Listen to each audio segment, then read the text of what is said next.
Ration బియ్యం అక్రమ రవాణాను వ్యవస్థీకృతం నేరంగా పరిగణిస్తామని ప్రభుత్వం హెచ్చరిస్తున్న రాష్ట్రమంతటా వెళ్లునుకున్న మాఫియా ఖాతరు చేయడం లేదు. ఇప్పటికీ వేలలో బియ్యం బస్తాలు అక్రమంగా తరలిస్తూ మిల్లులో నిల్వ చేస్తుంది. ఇతర రాష్ట్రాలు విదేశాలకు ఎగుమతి చేస్తుంది.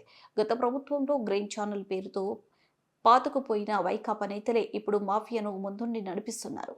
నెలవారీ పలకరింపులతో పోలీసు, రెవెన్యూ యంత్రాంగం సహా ప్రజాప్రతినిధులు వారికి జిహూర్జూర్ అంటున్నారు. ప్రకాశం జిల్లా నాగులపాలు మండలం ఉప్పలగుండూరులో డిసెంబర్ 5న 1500 బస్తాల రేషన్ బియ్యాన్ని అధికారులు స్వాధీనం చేసుకున్నారు.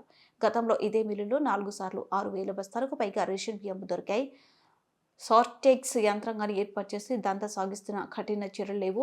అందుకే అక్రమార్కులు అవే మిల్లుని అడ్డంగా చేసుకుని రేషన్ బియ్యాన్ని రీసైక్లింగ్ చేస్తున్నారు. Visakhapatnam port container freight station సోమవారం మంత్రి నాదెండ్ల మనోహర్ తనిఖీ చేసి 483 టన్నుల రేషన్ బియ్యాన్ని గుర్తించారు.